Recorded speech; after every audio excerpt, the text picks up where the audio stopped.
to Food History Happy Hour. I'm your host, Sarah Wasberg Johnson. We are back from our August vacation, which wasn't really a vacation for me, but that's okay. And I'm back tonight on Labor Day weekend by request, even though I don't have Labor Day weekend off from work. Such is the life of a museum worker. So I think we'll just hang out. Oh, I see one person is watching. So if you're watching, go ahead and say hi in the comments. Let me know that you're here.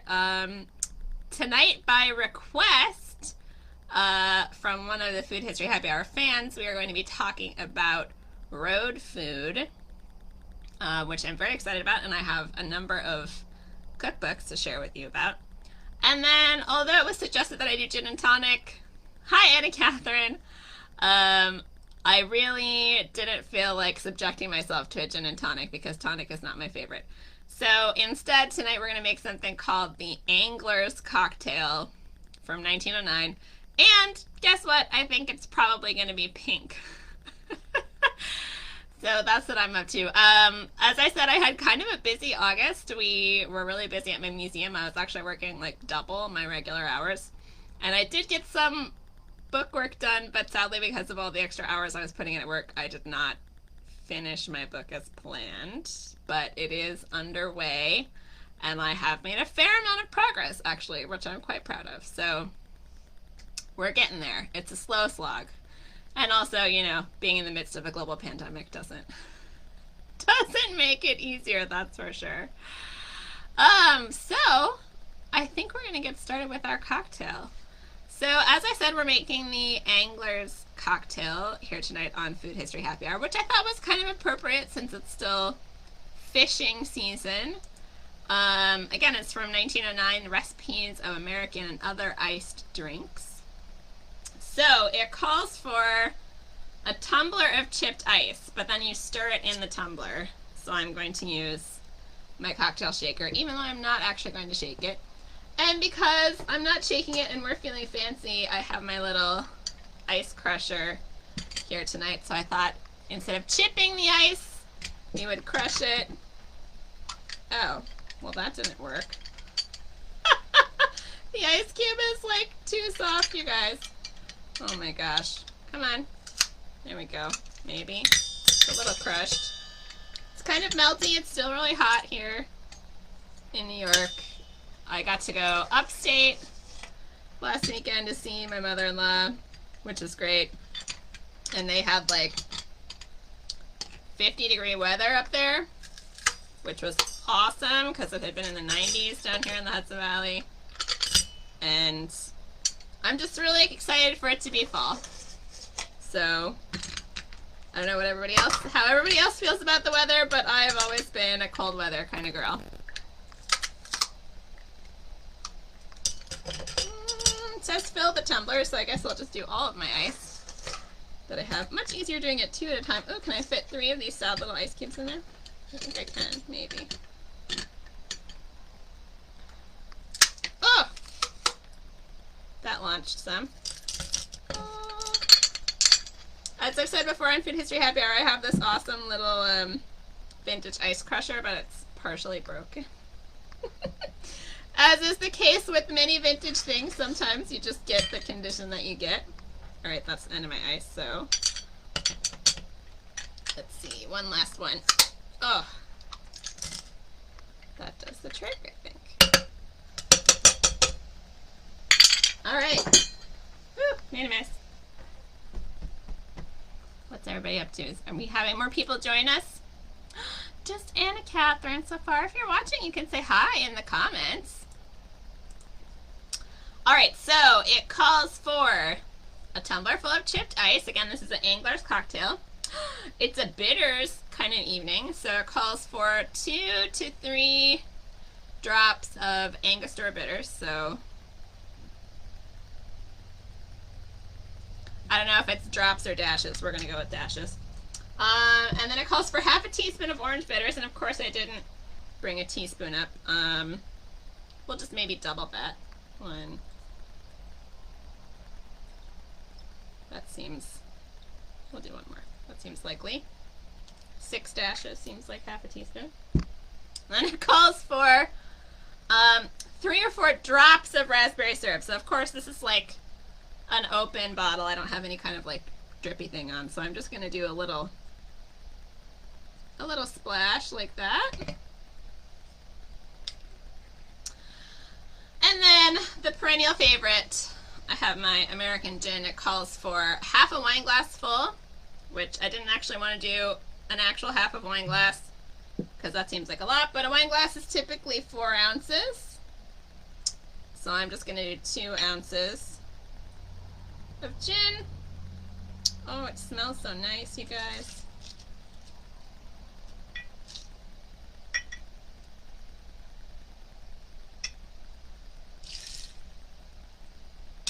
Okay, and of course, I also forgot to bring a spoon up, not only for the bitters, but to stir it, so I'm just going to give it a little swirl instead of a shake. Oh, it's not really pink, it's kind of like a pale gold color, which is sort of nice. And then it says stir well and strain off. Make it nice and cold. Strain off. Ooh, it's like a little peachy color there. I have no idea why it's called the Angler Cocktail from 1909, but gin and boats seem to go together, so maybe that has something to do with it. Alright, so this beauty, this beautiful pale peachy gold beauty is again the Angler's Cocktail from 1909. I'm going to give it a little sip. Oh! It's very strong. It's not very sweet at all. You can't really taste the raspberry or the orange. There's a dog hair in my drink. Mostly it takes a taste of gin and Angostura bitters. So I think if I was going to make it again, I would probably put in a little more orange and a little more raspberry. But it's a beautiful color, and it's very good. Hi, Eleanor. We're not talking about roadkill. No, we're talking about road food.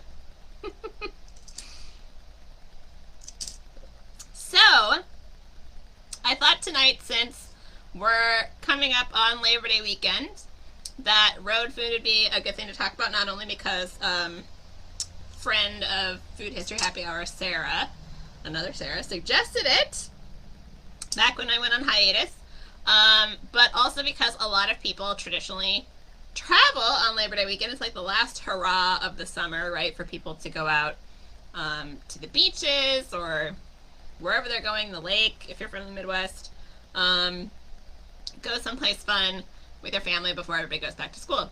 It's a little bit different this time around because of the pandemic. I don't think people are traveling as far, at least I hope they're not, because it's a scary place out there, people. So I thought maybe we could talk about road trips vicariously through the past. So sadly, friend of the food historian and patron Carla is not able to watch live tonight, which I'm very sad about because she is a transportation historian who specializes in early automobiles, so she could correct me if I get anything wrong. Hi, Sarah. Yes, we're talking about road trips and cars and food today. So I took a lot of road trips when I was a kid. And we were pretty middle class when I was growing up. Didn't have a lot of spare money. And my mom was also fairly health conscious. So whenever we traveled, like for camping or to visit relatives or anything, we usually drove and we always took food with us. So I don't know if anyone saw a couple of months ago, Gastro Obscura did a really great article about shoebox cuisine and how African Americans historically who are traveling by car, which a lot of them did, because if you have your own car, you didn't have to be subjected to segregation on railroads or on buses. So a lot of people of color prefer to travel by their own vehicle. However, particularly in the South, segregation really prevented a lot of people from using restaurants, from using restrooms. Even in the North, there were a lot of so-called sundown towns where it was not safe for people of color to be in that town after dark. And I don't know if anybody has seen, there's a new book out by actually a professor, one of my professors from graduate school, called Driving While Black. It's also being made into a documentary film, which I think is coming out this fall, all about the Green Guides, or the Green Books, right, which was a publication of where it was safe for African Americans to eat, to stay, to stop while they were traveling. So part of that was they had to take their own food with them, right, because a lot of times they were not allowed to eat in restaurants or to purchase food because of segregation and racism. Yay! So obviously my family didn't have to deal with any of that, but we did also take our own food a lot when we were traveling for a variety of reasons. So automobiles have really shaped the American landscape and our food culture in a way that's not really true for a lot of other countries. And we were fairly early adopters of automobiles, I think. And if you want to know more, you can ask Carla. But really in the 1920s is when we start to get federal highways, right? So in 1919, quite famously, it took like 20 or 30 days to drive across the United States because, of course, you're traveling on all local roads.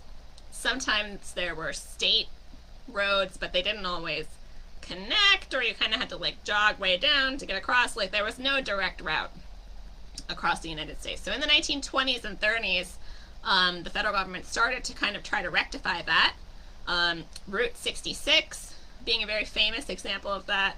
Highway 1 in New England is another famous example of that, where they're connecting all of these little towns with better quality roads, right, state or federal roads, so that people can travel between these places, and also so that agricultural products can get to market, particularly in areas where there was not a lot of railroad service, right? So Route 66 connects Chicago to Los Angeles and goes through the American Southwest, so that becomes a really famous tourist destination, really until the 1950s, which is when President Eisenhower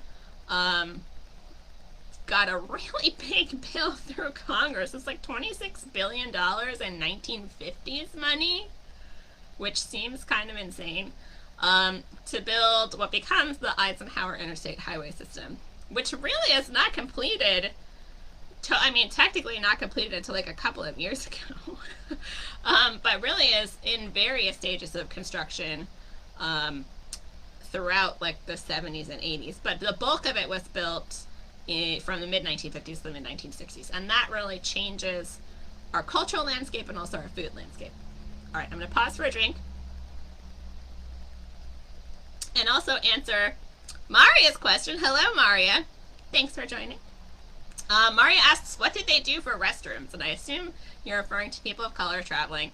They often were not allowed to use restrooms, so they just had to kind of go on the side of the road. And there's people who talk about traveling as a kid and how that was it was like demeaning and embarrassing that they weren't allowed to use restrooms. I think it just depended on the place very clearly. But yeah, a lot of times they weren't allowed to do that. So also, you still see people today. I see people today on the side of the New York State Thruway, which is one of the busiest interstates in the Northeast, clearly peeing on the side of the road, and I'm like, there's rest areas every 30 miles, you guys. Seriously. So that's another interesting thing that I found when I was researching for tonight, very quickly. So when I was growing up and we were traveling with our own food, which is mostly just like sandwiches and fruit, maybe some chips, we would stop at rest areas. And I learned that those are very early parts of federal highways and interstates, was to have these little parks with public restrooms, and often picnic areas as a safe place for motorists to get off the road and rest and take a break. Somewhat controversially, many of those rest areas today are being replaced by what are called in New York service areas, which are state-owned versions of rest areas, I guess, but a lot more stuff going on. So they usually have gas station, and then they have like a little food court or a restaurant, and the restrooms and like tourist information all right there. So historically, rest areas only have restrooms, often some basic tourist information, and then outdoor seating areas like picnic tables or picnic groves. And they're usually more like parks, right? Often they're in kind of like a picturesque area. There might be like a little pond or a lake nearby. They have trees, lots of grassy areas, you know, room for kids to run around. Service areas are generally not like that. It's usually a giant parking lot and basically a tiny mall, which is, you know, becoming controversial that they're getting rid of rest areas. Often they're seen as very expensive to maintain because they don't earn any money, right? Except for maybe they have some vending machines, but it's an expense that the state or whoever is operating it can't earn money from because there's no gas station there and there's no food court. But the nice thing about them, and there's actually, it looks like a fairly brand new website. It just doesn't even look finished, and the copyright is 2020, but it's called restareahistory.org if anyone wants to check it out. But anyone who stopped at them knows that they reflect kind of the local regional culture. So like, for instance, if you're going up Highway 1 and you stop at the first rest area in Maine, there's, you know, balsam pines everywhere, and it's sort of like rustic log cabiny looking architecture. So that's where we ended up eating a lot when I was a kid, in part because we couldn't afford to eat out all the time, and also because my mom thought that fast food was really unhealthy, because it is. It's not that we didn't eat it, we did, she just didn't want to eat it that frequently when we were out and about. So the other thing that kind of shapes the American landscape when it comes to food and cars is the development of fast food and travel-related food chains. So one of the earliest ones, and probably the most famous one, is Howard Johnson's, right, which most people know as a hotel chain. But it actually started as a pharmacy, like, soda fountain in the 1920s. And Howard Johnson ends up opening more and more of them, and they become sort of like roadside attractions. They're famous for their fried clams. They have their own recipe of ice cream that gets to be really popular. And then branching out of that in the 1930s, in addition to the little roadside stands and restaurants and stuff, he starts to open motor lodges. And this is a very interesting development in kind of American travel history, I guess. So one of my husband's favorite movies is It Happened One Night, which is a very good illustration in the 1930s of how people traveled and where they stayed. And a lot of these places, especially in the Northeast and I think in the Southwest, still exist. But they're basically just tiny little unheated, like, one-room cabins with like a little kitchenette, right? They're little cottages, and you would rent it for a night or for a week or whatever, and you would drive there and that's where you would stay. It's very low budget, you know, not a lot of amenities, and that was where people stayed largely when they traveled. So we start to get in the 1930s and especially the 40s and 50s motor lodges, which I think most people today consider more like motels, right? A motor hotel. So that's it. The rooms are usually all on one level, sometimes on two levels. They have exterior doors, right? So each room has its own exterior door, and you park your car in front of it, usually, and that's where you stay. And they're a little bit different from hotels in that way, although after the night, you know, once the interstate highway system starts to get underway, we start to get more and more hotels as opposed to motor lodges, which is, again, a little sad because a lot of those motor lodges were individualistic, they were reflective of their local architecture, and were also often reflective of their local food, right? Because a lot of them didn't have restaurants attached to them. Some of them did, like Howard Johnson's, which is, I think, one of the reasons why that becomes so popular. But others of them they're in small towns. They're, you know, the highway is right there, because, again, it's not the interstate. It's a federal highway, but it's not an interstate highway. So you can just get right off whenever. And they tend to be more regional in their design and kind of more regional in how you are interacting with the landscape as you're traveling.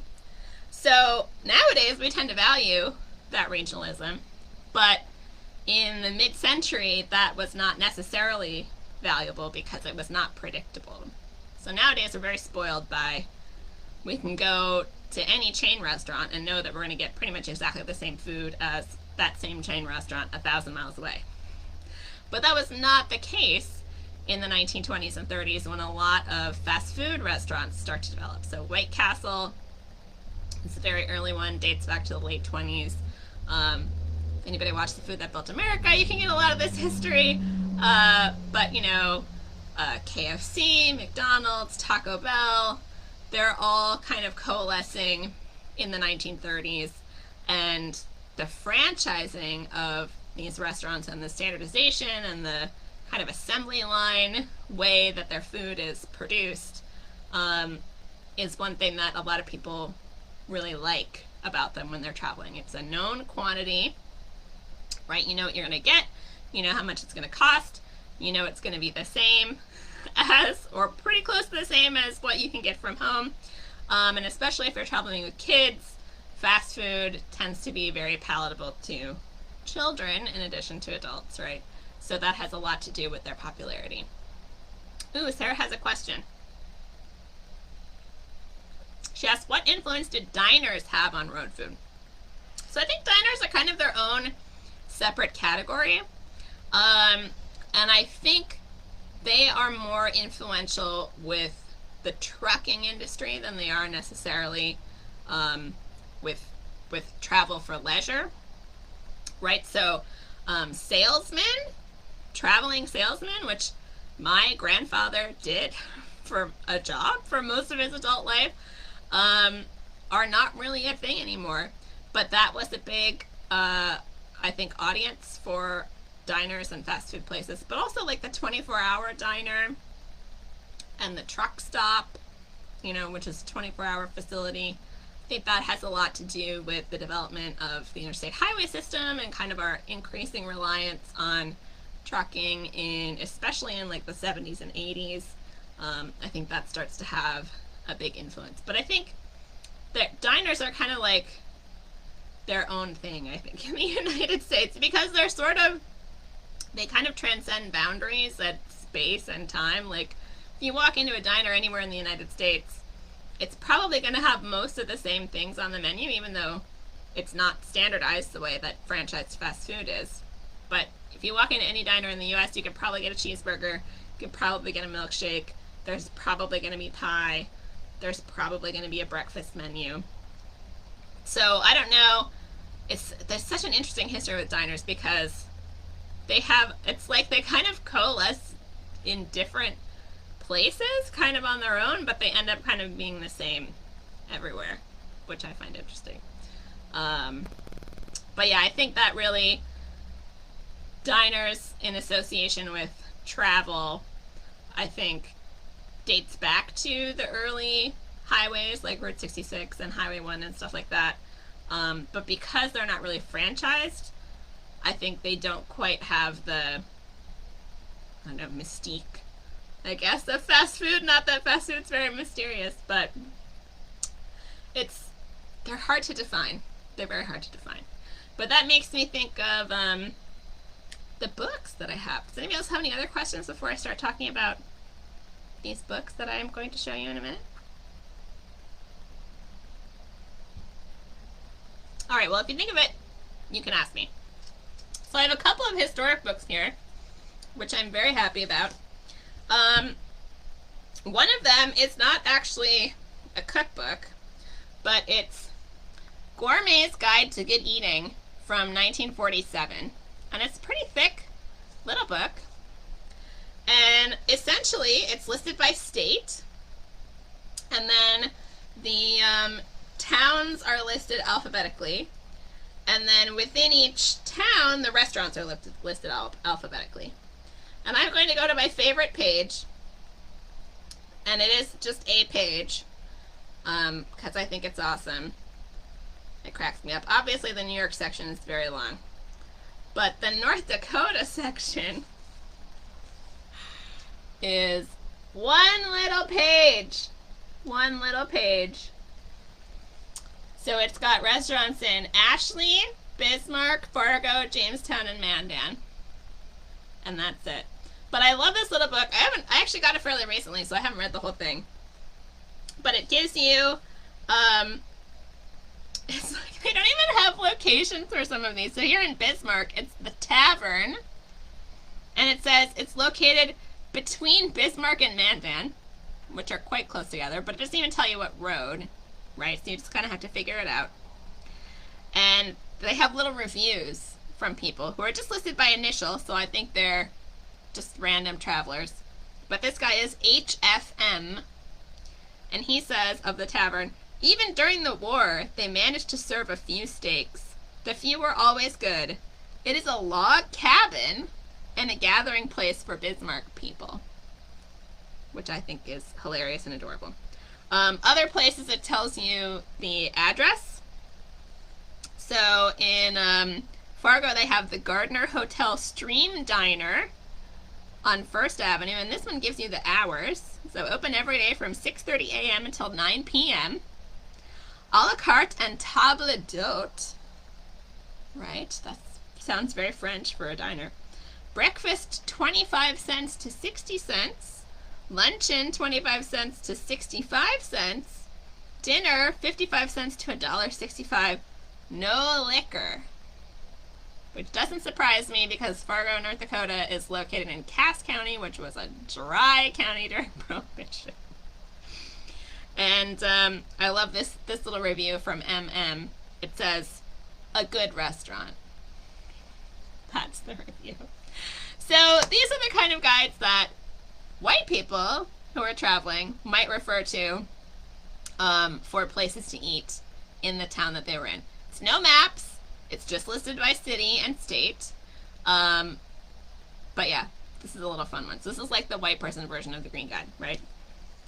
Then there's also this one, which is from, they did a number of them. I think this is the first one.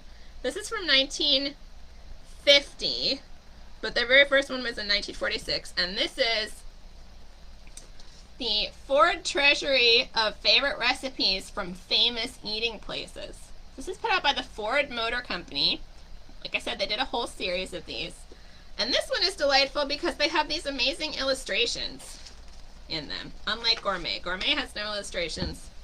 But the Ford Motor Company has really awesome, beautiful illustrations. I actually first found out about this cookbook from a Facebook group called the Golden Age of Illustration. And again, they have a little thing in the front where it's listed by region and by state. Their little index. And this one is awesome because, let's see if I can find a New York one.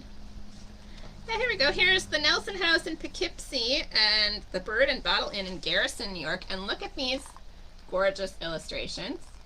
They have a little description of each one, and the illustration is usually of the restaurant, and then the restaurant submitted a recipe that they're like known for. So this is fascinating. I love this little book. Okay, Eleanor says, for our family, certain roadside restaurants are markers reaching a certain point on the journey, especially from Oakland, California to Lake Tahoe for vacation, and then since 1972, Reno, Nevada, where my sister still lives. Okay, I have to expand your comment. In my youth, it was the Nut Tree, which had a shop, sort of an early Cracker Barrel. They also made pancakes with candy eyes. It is now an outlet mall. Sad. That is sad, Eleanor. And I've traveled a lot in the United States, in part because I think Midwesterners just tend to travel more or farther than people maybe in the Northeast, right? So I've been to, I think it's like 38 states, mostly north of the Mason-Dixon line. Sorry, South, I'll get there someday. But I have found that today, you can be in Minnesota, you can be in Ohio, you can be in Colorado, you can be in New York, and off of the interstate, it all looks the same, right? It's any town USA with outlet malls and fast food restaurants and chain restaurants and gas stations, and that's like all there is. There's no vestige of any local character left right off of the interstate. Sometimes, you know, if you go further into town, if you can get into a little downtown area, or if you go on some back roads, you'll still get that. But that is definitely something that the United States has kind of lost. And there are a couple of people I'm going to talk about next who have kind of made it their life's work to catalog those places. And that is these people, Jane and Michael Stern. Ironically, I think I have all of their books except for the one called Road Food. But they have sort of made it their life's work to travel around the country and sort of catalog all of these little mom and pop places, like this one, right? All these little mom and pop places and the kind of food that they offer and what they do. So this one in particular is a cookbook, and they share a little story about each recipe, which is great. They also have their Good Food Guide, which again is regional cooking in the United States. And these are largely published in the 80s and 90s, I think. Yep, this one is 1983. This one is when? This one is 1988. And then this one, their Coast to Coast cookbook, is, wait for it, 1986. So it's interesting, coming off of the bicentennial, right? The bicentennial was sort of like an effort, it really revived a lot of interest in American foodways. And for a lot of people, it was an effort to catalog dying traditions, right? It's an effort that starts with the Great Depression and the WPA Food Writers Project, really, is when it starts, but it continues through the bicentennial into the 1980s and early 90s, and of course it's still continuing in some places today, but a lot of those places have disappeared. But yeah, so they're fun reads, but a lot of those places don't exist anymore, sadly. There's also, if you know anything about Route 66, you know that a lot of the tourism industry along those early federal and state highways were pretty much decimated when the interstate highway came in. Oh, sorry, Eleanor, is there not good connection? Sorry. It's good on my end. I hope it's good on your end. But when the interstate highway came in, they had exits and on-ramps. You couldn't just drive off of the highway at any intersection anymore. You had to wait until there was an exit or an on-ramp. And also because a lot of those historic highways were kind of meandering, they went through the middle of the towns, which gave those towns access to the people who are coming through, right? But when you give an interstate highway system, that you're bypassing all the towns, right? You're mostly going around them or going far, you know, if it's a more direct route, maybe Route 66 is going like this, right? And the interstate highway system is going like this. So you're bypassing all the towns. Wow, sorry, I'm to get backwards. You're bypassing all the towns that were down here. So that really contributed to the decline of a lot of rural towns that had depended on some of this tourism industry, the seasonal tourists coming through to help keep their businesses afloat. And Route 66 is a very famous example of that. The interstate highway system was based on the German model, which Eisenhower had seen, you know, after World War II. So that has really shaped a lot of how Americans eat, because it's kind of divorced us from these more regional foodways that we would have experienced when we were traveling. So there are certain areas in the United States that have hung on to their regional foodways, in part because they are still important tourist destinations and because maybe they don't have as many interstate highways. Like, for instance, we have gone to Maine a couple of times, and you know, we always try to get on Highway 1 pretty much as soon as we can, because even though it's a little bit slower, it's a much more interesting trip. I I find it more relaxing to not be driving on the interstate highway, especially if there's heavy traffic. So in our family, we don't mind spending a little extra time and getting off the road. Sometimes we do it because of weather. A couple of winters ago, we went to visit my relatives in Cincinnati, Ohio, and we got hit with a blizzard on the way there and a blizzard on the way back. So a 9-hour trip turned into a 12-hour and 14-hour trip respectively, because we got off the interstate because, it was really dangerous conditions and people weren't being safe. But it was kind of nice because we got to drive through all those towns, and when we needed to stop to, I think I had to get new windshield wipers in the middle of the blizzard, we could just pull off at the closest auto zone and get them and go back on our way. We didn't have to wait for a exit to get off, which was nice. Alright, so I haven't talked that much about the type of food that people were eating when they were traveling, so we could talk about that if you want. This is very floral, you guys, this cocktail. For those of you who are maybe just joining us, this is the 1909 Angler's Cocktail, which is gin, Angostura bitters, orange bitters, and raspberry syrup. It's not very sweet. Despite that, it doesn't have a lot of raspberry syrup in it, and it's very florally and kind of nice. It is very strong, though. Okay, so at the beginning of the show, I mentioned shoebox lunches, which, again, if you look it up on Gastro Obscura, there's a really great article about it. But that is how people transport their food, right? Shoeboxes are nice, compact little cardboard boxes. You can fit a lot of stuff in there. And a lot of the typical food that people were taking with them while they were traveling by car was the same sort of food that you would be taking with you if you were going on a picnic, right? So things like sandwiches, fried chicken, small cakes without frosting, cookies, maybe some fruit, chips, things like that. Things that didn't have to be necessarily refrigerated, or things that didn't have to be served hot. Although sometimes you see people taking vacuum thermoses with them, right? But those are the typical foods. That's the kind of food that I ate when we were traveling. It was a lot of sandwiches, which was fine. Sandwiches, fruit, chips, all that kind of fun stuff.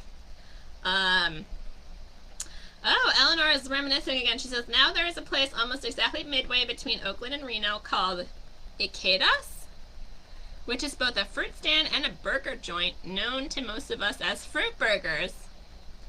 The best pies. Even my mother, who doesn't eat pie, eats fruit burger pies.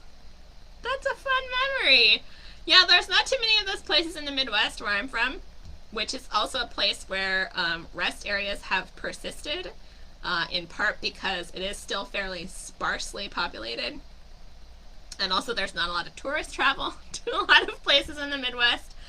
So the use of rest areas is still quite crucial because there might not be a town at the next exit, and you might have to travel quite a bit off of the interstate to get to a town and to get to a restaurant or a gas station or any kind of thing like that. So those still persist in a lot of places. They're often attached, they're often like mini state parks or attached to wildlife refuges or anything, which, my mom being a birder and very interested in the natural world, as am I, that was great that we could kind of get out of the car, walk around, and stretch our legs and have something pretty to look at, which, being at New York and getting off in a service area, that does not have that. It's just basically a giant parking lot, which kind of sucks. I will say, I think the stands, like the original Howard Johnson ice cream burger stand, those still persist in a lot of small towns, especially those that get a fair amount of tourist traffic, like in the Northeast, that's like Cape Cod and Maine and places like that, or, kind of like the Jersey Shore, although the Jersey Shore is slightly more populated.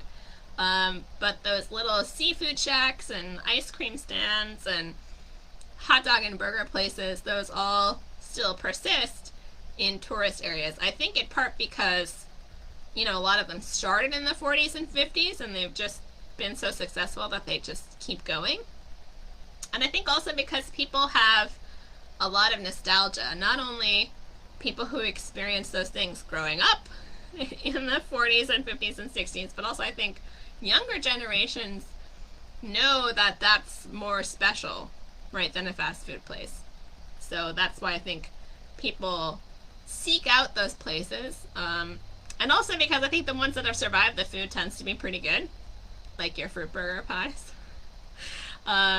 So it's a nice antidote to fast food. I did read a very interesting thing. There is the Culinary Historians of New York coming up in September. They haven't posted the link or anything, but they are having Marcia Chatelaine come and talk about her book called, what is it called? I think it's just called Franchise, which is about McDonald's franchising in African American communities in the United States.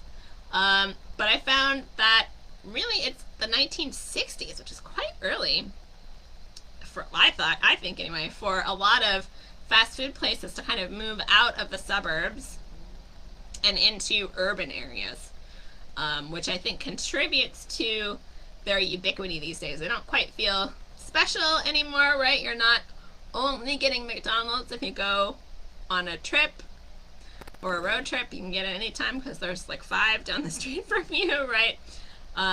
So I thought that was very interesting. But anyway, I am pretty much out of things to talk about, you guys. So if you have any questions, now is the time to ask them.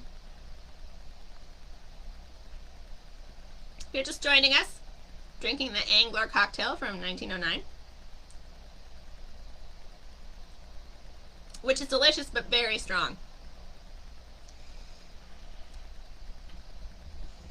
All right, well, I have a question for you.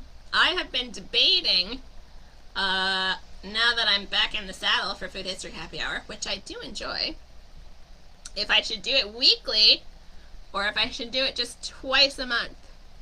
So you should tell me in the comments which you would prefer, because I do love doing Food History Happy Hour. I think it's super fun, and you guys are super fun for watching and commenting.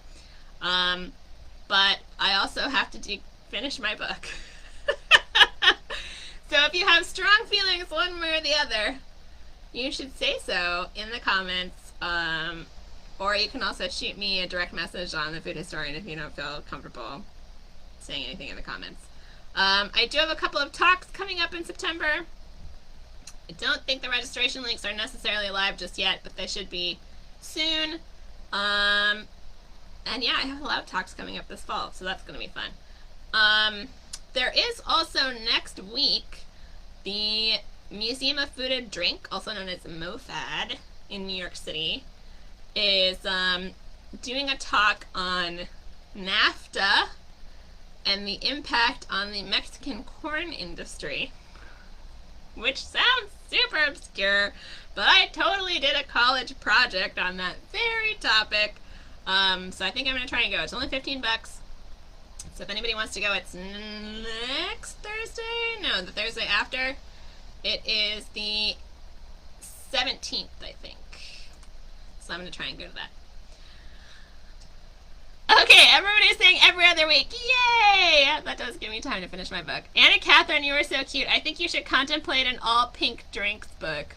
Well, I do have to tell you, once my book is finished, I have gotten a number of requests for cookbooks, so those are on my list. I think the first one I'm going to do is, I'm going to call it You Can Cook From Scratch. And it's going to be basic introduction to easy, from scratch, highly useful recipes for people who don't know how to cook. And then we'll go from there. But I think an all pink drinks cocktail book would be kind of fun. And I could just basically do all the recipes I've done already. Of course, they're already on my blog, but all right. Well, I think I'm going to sign off a little bit early tonight, you guys. In part because I have to work tomorrow and Sunday.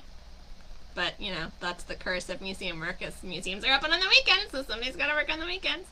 And also because I found out, I have a friend who's been helping me with social media, and I found out that you can post videos, recorded videos on Instagram TV, so long as they're less than an hour. So I think I'm going to try and keep Food History Happy Hours under an hour from now on, so that I can cross-post those. I have already done the research for the pink drinks, Anna Catherine, and I have to tell you, I'm just going to go on a small rant because we do have a couple minutes left, that I got a little Kindle cookbook recently called Vintage Desserts, and I was super excited for it because it looked really fun. And I started reading it, and the author had basically substantially changed every vintage recipe that she referenced in the book, and not just like, oh, I added this flavor or I substituted this fruit or whatever, like, oh, this recipe called for baking soda, but I used yeast instead. And she didn't post the original recipe, and it was driving me crazy. So that was a what not to do situation that I'm going to take to heart for any cookbooks that I write in the future. And I'm probably going to self-publish these cookbooks, you guys, let's be honest, because man, book deal publishing takes forever.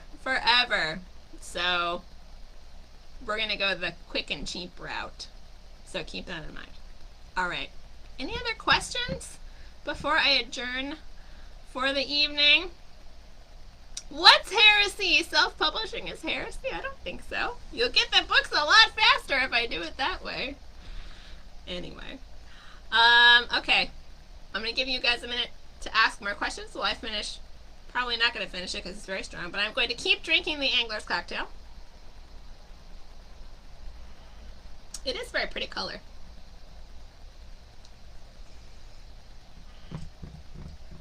No additional questions? Alrighty. Well, thank you everybody who joined for the return of Food History Happy Hour. My husband was joking that I should call it Season 2. Because I took a break. Oh, good. Anna Catherine says the heresy is changing the recipes. I don't agree that it's heresy to change the recipes. I think it's heresy to say that they're vintage recipes and then they're not actually vintage recipes. So that is definitely heresy. But anyway, I don't think I'm going to call this Season 2.